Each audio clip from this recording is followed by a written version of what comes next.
신 바벨론 제국의 설립자이자 황제인 느부갓네살 왕은 고대 근동을 통일하고 강력한 제국을 건설하였습니다. 그럼 그가 재위 2년째 되는 해에 꿈을 꾸었습니다. 뭔가 엄청난 꿈이었는데 막상 깨어보니 그 꿈의 내용이 도무지 기억이 나지 않았습니다. 하지만 그 꿈으로 인해 엄청나게 이 걱정과 근심이 몰려왔습니다. 그래서 그가 평소에 조언을 구하고 적지 않은 부분을 믿고 의지했던 지혜자들을 불렀습니다. 그들이 누구냐 하면은 박수, 술사, 무당, 점쟁이, 마술사 이런 사람들 다 불러 모았다고요. 그리고 느부갓네살은 물었습니다. 내가 며칠 전에 꿈을 꾸었는데 그 꿈으로 인해 지금 내가 번민이 나가지고 두통이 보통이 아니야. 뭔가 우리 제국에 엄청난 일이 발생할 것 같은데 그게 뭘까? 평소 때처럼 지혜자들은 왕의 말을 듣고 왕에게 이렇게 말했습니다. 전하, 왕이시여, 무슨 꿈을 꾸었는지 저에게 알려주십시오. 그러면 소신들이 그 꿈을 해석하여 드리겠나이다. 이렇게 말입니다. 느부갓네살은 그런데 말이야, 그 꿈이 무엇인지 도무지 기억이 나지 않아.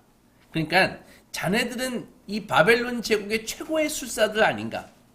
각자 신에게 물어봐가지고 점을 치든 구슬하던 내 꿈이 무엇인지 알아와가지고 나에게 알려줘. 그리고 그 다음에 해석을 해주면 내가 믿도록 하지. 바벨론 술사들이 갑자기 긴장이 확 올라갔습니다. 긴장감이. 전하, 꿈을 알려주십시오. 그러면 우리가 해석하여 드리겠습니다. 그러니까 느부갓네살 왕이 발끈해가지고 내 말 못 알아들어? 내가 기억이 나지 않는단 말이야. 너희들이 섬기는 그 영험하다는 신들에게 물어보면 될 거 아니야. 설마 지금 시간 끌려고 이러는 거 아니지? 전하, 세상에 그런 요구를 들어줄 수 있는 술사는 한 사람도 없을 것입니다. 그런 것은 육체를 갖고 있지 않는 신들 외에는 알 수 없는 것들입니다. 술사들도 물러서지 않았습니다. 느부갓네살은 완전히 화가 났죠. 이것들 지금까지 너희들 짐을 능멸한 거 아니야? 내가 지금까지 꿈을 말하면 니를 대충 둘러댔던 것이지. 근위대장 무엇하는가? 당장 내 꿈이 무엇인지 못 알아맞추는 바벨론 술사들은 다 잡아들여가지고 극형에 처해라. 이렇게 명령을 내립니다. 바벨론 술사들은 하나 둘씩 잡혀가기 시작했고 왕의 근위대장 비서실장 아리옥은 그 당시 청년 점술가로 알려져 있던 다니엘과 세 친구들을 또 체포하기 위해서 막 찾아다녔습니다. 다니엘은 아리옥을 피하지 않았습니다. 근위대장님, 왕에게 가서 제게 좀 시간을 주시면은 제가 그 해석을 알려드리겠습니다. 라고 전해주십시오. 이렇게 말했습니다. 그리고 다니엘은 자기의 친구인 하냐냐, 미사엘, 아사라, 바벨론 말로 사드럭, 메삭, 아벤느고 이 친구들에게 가가지고 같이 기도했습니다. 하늘에 계신 하나님 아버지, 저희를 불쌍히 여겨주십시오. 그날 밤 하나님께서는 느부갓네살 왕이 꾸었던 그 꿈의 내용을 환상으로 다니엘에게 그대로 보여주십니다.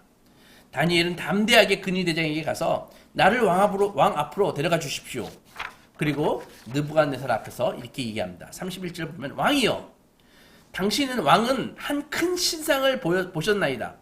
그 신상은 매우 거대하고 광채가 매우 찬란한 신상이고 그 모양이 심히 두려우니 그 우상의 머리는 금이요 순금이요 가슴과 두 팔은 은이요 배와 넓적다리는 노치요 그 종아리는 쇠요 그 발은 얼마는 쇠요 얼마는 진액이었습니다. 이 말을 듣고 느부갓네살이 정말 뒤로 넘어갈 지경이었죠. 다니엘은 자신이 꾼 꿈을 그대로 말하고 있습니다.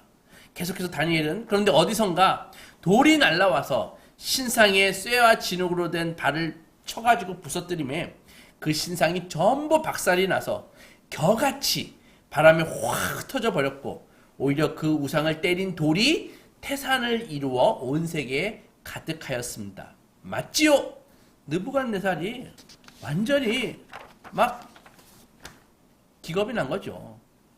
그리고 바로 해석에 들어가는 것입니다. 왕이시여, 그 신상의 해석을 이제부터 알려드리겠습니다. 그 신상의 금으로 된 머리는 바로 당신 느부갓네살입니다. 바벨론 제국이죠.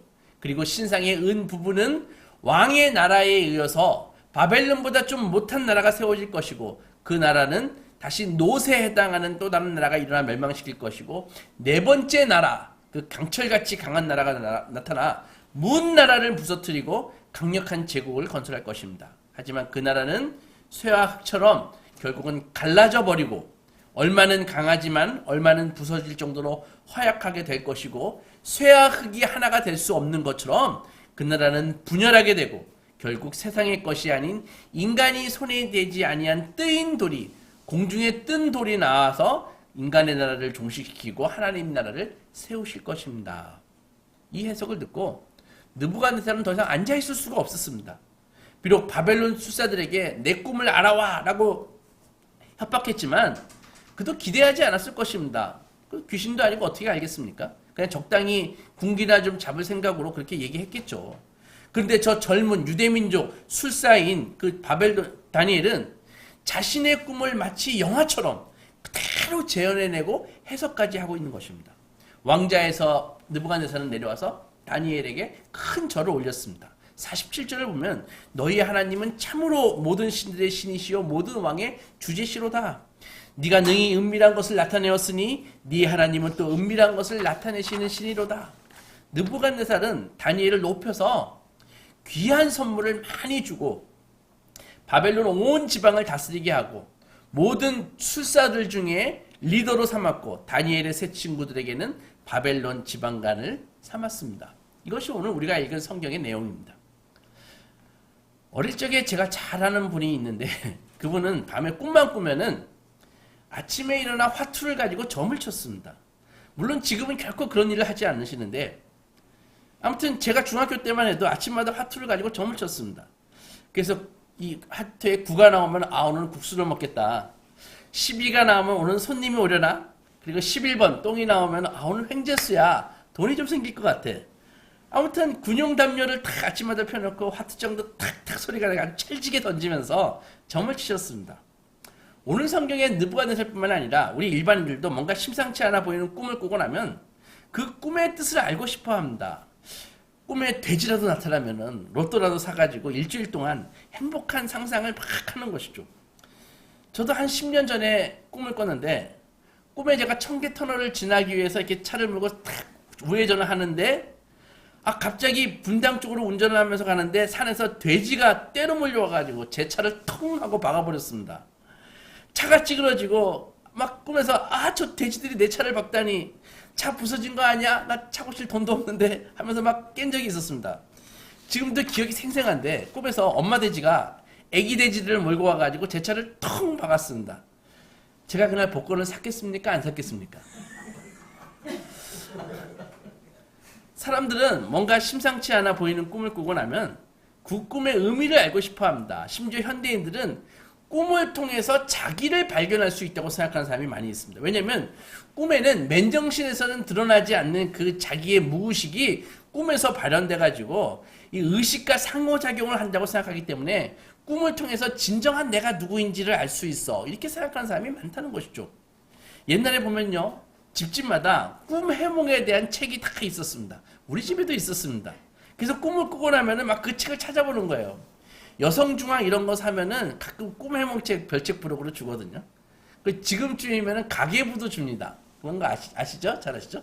가계부 주면 엄마들이 또 그거 받아가지고 12월 달에 산 거 가지고 1년 동안 가계부를 적기도 하고 그랬었죠. 참 아름다운 추억이었는데 많은 심리학자들이 자기 안에 또 다른 자신의 모습이 있다 이렇게 얘기하면서 꿈이 현실보다 더 정확하게 자기를 보여준다라고 주장합니다. 그러니까 많은 사람들이 꿈에서 본 자기의 모습이 현실보다 더 자기다 이렇게 생각하는 것이죠. 특히 요즘 젊은이들은 MBTI 이 심리건사를 아주 신뢰합니다. 그래서 이성을 만나거나 미팅을 할 때 MBTI 가지고 궁합을 본다는 것입니다. 그래서 MBTI가 맞지 않으면은 너랑은 문제가 생길 거야. 너랑은 시작 안 해. 이렇게 하는 애들 많다는 것이죠. 사람들이 자기 자신에 대해서 정확하게 알지 못하기 때문에 꿈이나 심리 테스트 이런 것 가지고 그런 거 가지고 하는 것입니다. 나도 모르는 나를 꿈이나 심리 테스트 같은 걸 통해서 알 수 있다고 믿는 것이죠. 그러나 옛날의 꿈은 그건 계시입니다. 지금도 많은 사람들이 그렇게 생각하는데 사람들은 꿈을 의식과 무의식의 상호작용을 통한 자아 발견의 통로로 여기거나 아니면 미래의 일을 꿈이 말해주는 거야 이렇게 생각하는 것이죠. 오늘 성경에서 패권국 바벨론의 느부갓네살도 꿈을 꾸었습니다. 왕은 이 거대한 제국을 광대한 제국을 다스려야 하는 입장이니까 언제나 불안에 시달렸습니다. 맨날 이러는 게 쿠데타거든요. 그러니까 언제 자기 목이 날아갈지 모르기 때문에 항상 불안에 시달렸는데 그 와중에 자다가 꿈을 꾼 것입니다.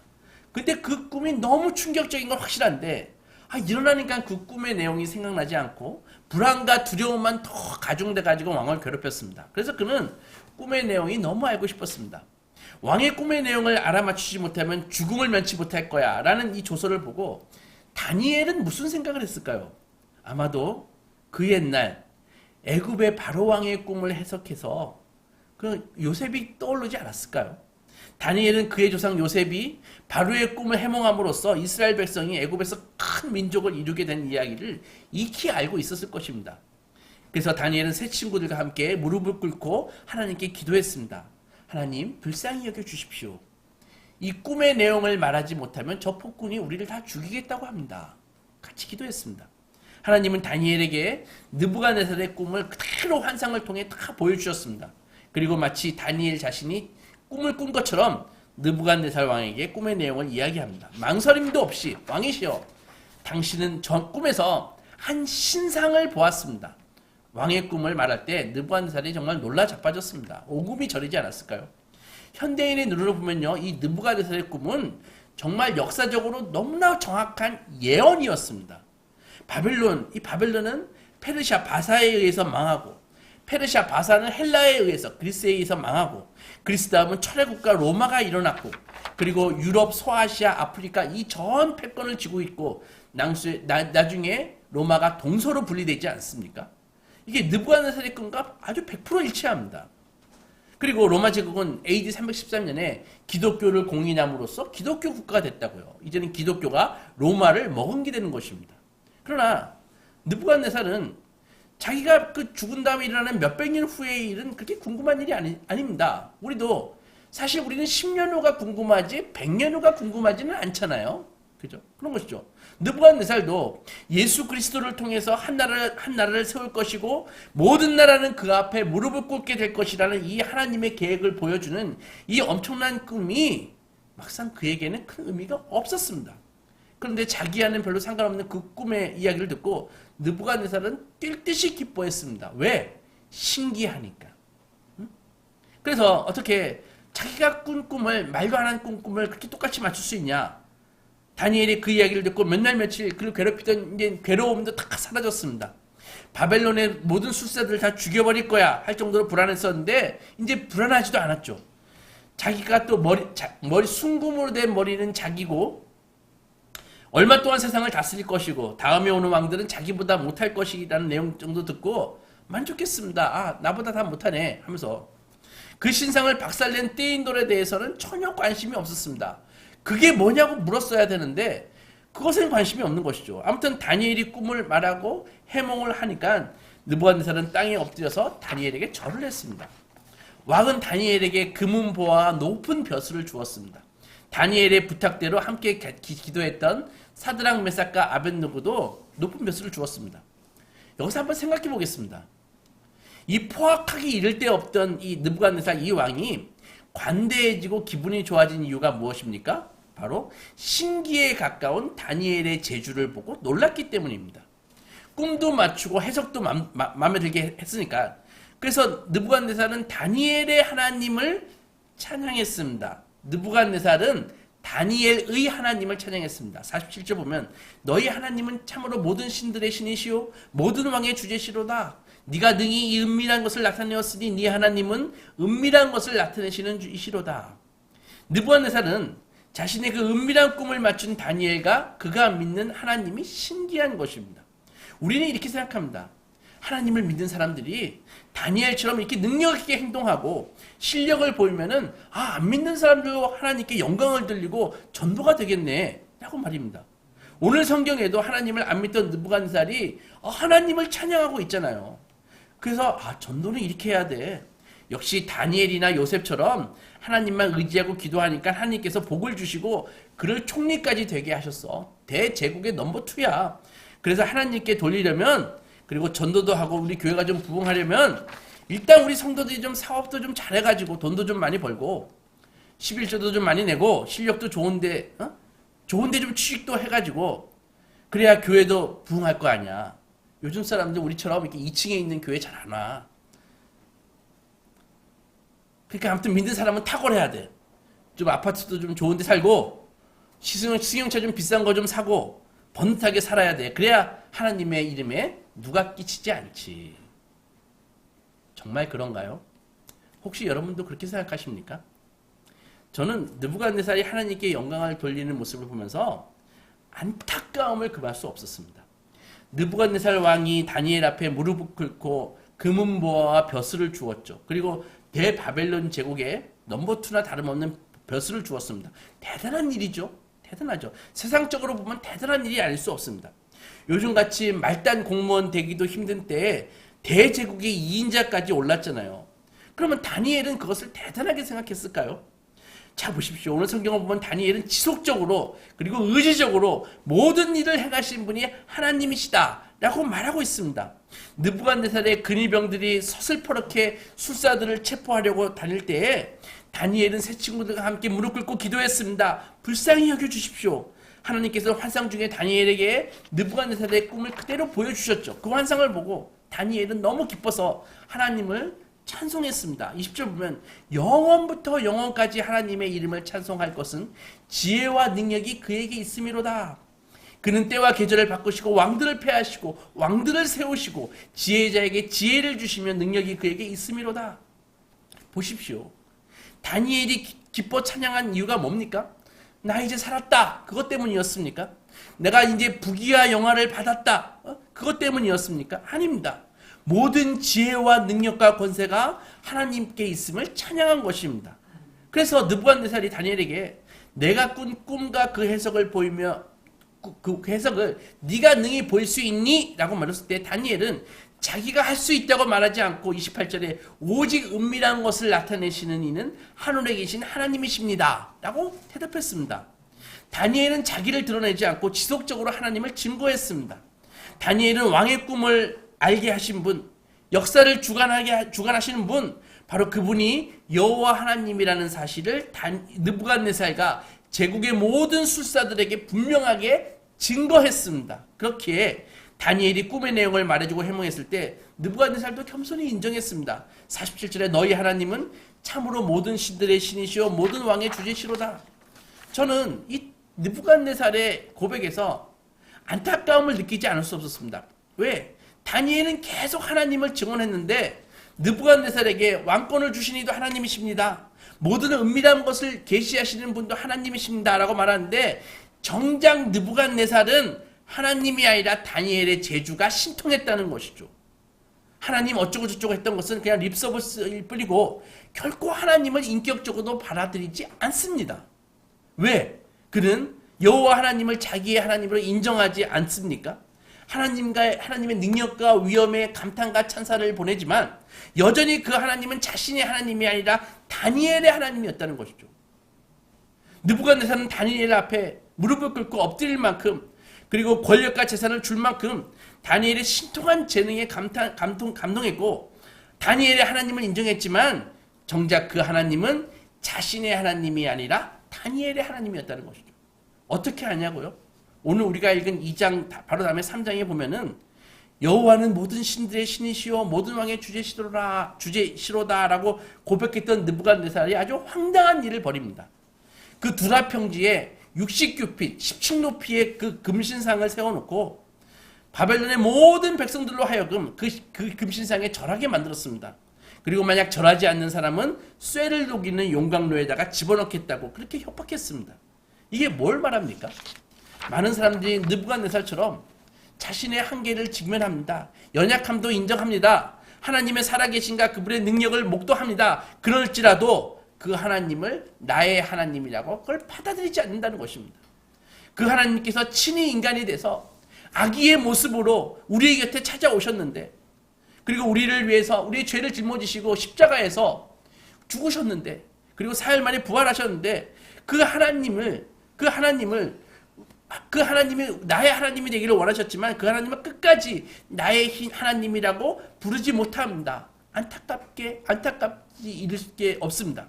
말씀드렸듯이 느부갓네살이 본 신상은 바벨론 이후에 세계의 패권을 차지할 제국들을 의미합니다. 바벨론 제국, 페르시아 제국, 알렉산더의 그리스 제국, 카이사르의 로마 제국. 그 나라가 전성기를 구가할 때에는 그 누구도 그 나라에 대적할 사가 없었습니다. 그 나라의 논리는요, 그 당시는 바로 진리였습니다.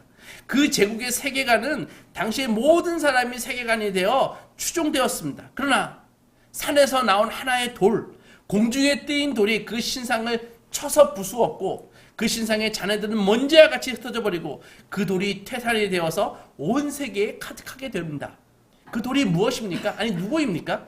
그분이 바로 만물 안에서 만물을 충만하게 하시는 건축자의 버린 돌 대신 우리 주 예수 그리스도이십니다. 예수 그리스도를 통해 하나님의 나라가 도래할 것이라는 복음이 바로 느부갓네살이 꾼 꿈의 핵심입니다. 느부갓네살은 정말 예수께서 오시기 그 몇백 년 전에 복음을 받은 것입니다. 사람이 세운 제국과 그 업적, 사람의 쌓은 것들은 다 안전하지도 영구적이지도 행복하지도 않다는 것이 이 꿈이 지금 말해주고 있습니다. 그럼에도 느부갓네살은 포기할 수 없었습니다. 그 하나님을 나의 하나님이라고 부를 수 없어서 끝까지 다니엘 너의 하나님 이렇게 부르고 있는 것입니다. 그가 하나님에 대해서 몰랐습니까? 하나님에 대한 정보가 부족했습니까? 하나님이 어떤 분인지 몰랐습니까? 아닙니다. 자기 인생의 주권을 포기할 수 없어서 하나님을 자신의 주인으로 인정할 수 없는 것입니다. 그것이 핵심입니다. 이 점에서 바로 현대인들도 똑같습니다. 느부갓네살은 자기의 힘과 소유를 지키기 위해서 말할 수 없이 불안했지만 그는 자기 인생을 지킬 수 있는 분은 하나님뿐이시라는 그 계시를 받았지만, 그리고 하나님의 능력도 인정했지만, 그리고 자기의 다니엘의 입을 통해서 자신도 잊었던 자신의 꿈이 재생되는 경이로움을 보았음에도 불구하고 여전히 하나님을 자신의 하나님으로 인정하지 않고 결국 3장에서는 우상을 만들고 하나님과 대적하는 처지가 되었습니다. 결국 하나님을 모르는 인생은 그가 아무리 쿨하든 쿨하지 않든지 간에 그것으로 끝나는 것이 바로 하나님과 대적하게 되어 있습니다. 왜 그럴까요? 인생의 주인은 둘이 될 수 없기 때문입니다. 결국 느부갓네살의 바벨론도 강해 보이고 화려했지만 뜨인 돌에 의해서 맥없이 부서져 버릴 그런 쇳덩어리 우상에 불과했습니다. 여러분, 느부갓네살을 보면서 어떤 생각이 들었습니까? 하나님의 능력과 위엄을 목도하고도 하나님을 나의 하나님으로 모시지 않고 여전히 자기 삶의 주인이 자기가 되기를 원하는 그 느부갓네살이 답답하고 추근한 생각이 들지 않습니까? 그렇다면 우리는 다니엘에게서 무엇을 봐야 될까요? 그가 하나님의 도우심으로 능력을 나타내서 바벨론 제국의 총리가 되었다는 사실입니까? 다니엘 기도가 유명한데 그거 왜 하죠? 다니엘처럼 기도 많이 해서 우리 아이들 좋은 대학에 보내고 좋은 데 취직시키고 내 사업도 잘 되고 이러기 위해서 다니엘 기도합니까? 그래야 하나님께 영광을 돌릴 수 있으니까 아까 얘기했던 것처럼? 만약 그렇다면, 그런 생각을 갖고 계시다면 우리는 느부갓네살하고 똑같은 사람들입니다. 느부갓네살은 다니엘이 지속적으로 이 일을 행하신 분이 하나님이십니다 이렇게 말했는데도 하나님을 보지 않고 다니엘을 봤습니까? 다니엘을 보았습니다. 만약 우리가 다니엘처럼 훌륭한 사람이 되어서 세상 사람들로부터 하여금 하나님께 영광을 돌리도록 하겠다고 생각한다면 우리도 여전히 다니엘을 보고 있는 것입니다. 만약 우리나 우리 자녀가 세상에서 다니엘처럼 출세할 것을 동경한다면 왜 다니엘을 모델로 삼습니까? 느부갓네살을 모델로 삼아야지. 다니엘이 성공했습니까? 느부갓네살이 성공했습니까? 다니엘은 기껏해야 월급장입니다. 느부갓네살 말 한마디면 바로 실업자 돼야 됩니다. 그런데 느부갓네살은 왕이잖아요. 왕이니까 느부갓네살이 너 죽어라 한마디만 하면 갈대아 술사들 다 죽어야 되지 않습니까? 기왕이면 다니엘보다 느부갓네살이 돼야 되는 거 아닌가요? 우리가 만약 다니엘의 형통을 부러워한다면 세상의 느부갓네살들이 우리를 비웃을 것입니다. 왜? 나 하나님 안 믿는데 너희들보다 돈 더 많은데? 나 하나님 안 믿는데 너희들보다 더 권력이 있는데? 나 하나님 안 믿는데 너희들보다 더 해외여행 자주 가는데? 아마 비웃을 것입니다. 우리가 주목해야 될 것은 다니엘이 고난 중에 어떤 지위를 얻었는가가 아닙니다. 오히려 우리는 느부갓네살을 주목해야 됩니다. 다니엘이 큰 상을 받고 부자가 된 것이 중요한 것이 아니라 이 모든 것이 드러난 뒤에도 느부갓네살은 여전히 하나님을 자기의 하나님으로 고백하고 있지 못하다는 것입니다. 그는 하나님을 인정하면서도 여전히 자기가 주인이 되어 살았습니다. 자기가 꾼 꿈도 기억하지 못할 정도로 사실 연약하고 허무한 존재인데도, 아마 수명이 10년도 남지 않은 그런 존재인데도 불구하고 그는 우상을 세우고 그 안에서 안전할 수 있다고 그렇게 믿었습니다. 사랑하는 소망교회 성도 여러분, 다니엘의 진정한 형통은 느부갓네살에게 인정받아 큰 벼슬과 상을 받고 부귀영화를 누린 게 아닙니다. 다니엘의 형통은 바로 여호와 하나님이 나의 하나님이시다 라는 확실한 고백과 체험 가운데 살았던 것입니다. 그는 기도의 사람이었습니다. 기도하면 하나님을 만날 수 있다는 것을 언제나 체험했기 때문입니다. 그 하나님이 나의 하나님이라는 고백은 내 인생의 주인이 하나님이시라는 의미입니다. 느부갓네살은 하나님의 능력도 받고 자기의 한계와 연약함도 받고 은도 금도 철로 된 그 신상도 돌 하나에 산산이 부서지는 그 계시를 보았음에도 자기 인생의 주권을 내려놓지 못했습니다. 끝까지. 오늘 성경은 다니엘이 세상의 왕 느부갓네살에게 어떻게 인정을 받아서 권력과 재물을 얻게 되었는가를 말하는 것이 아닙니다. 어떻게 다니엘이 하나님의 주되심을 경험하게 되었는가를 우리에게 알려주는 것이라는 것이죠.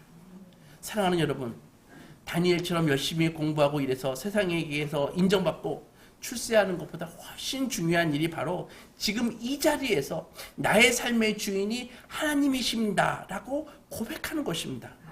내가 가난하고 배우지 못했다고 하나님의 영광을 가릴 거라고 생각하지 마십시오. 가난하고 약하고 힘들게 살아가도 다니엘처럼 하나님이 나의 하나님이십니다 라고 고백하는 것이 우리에게 진정한 복입니다. 언제나 하나님은 이 고백을 하는 사람 편이십니다. 그에게 구원과 영생과 승리를 베푸십니다. 아무쪼록 우리 소망가족 모두 다니엘의 그 세상적인 형통이 아니라 다니엘의 고백, 즉 하나님이 나의 하나님이시다 라는 이 고백 속에서 승리하시기 주님의 이름으로 축원합니다. 아멘. 기도하겠습니다.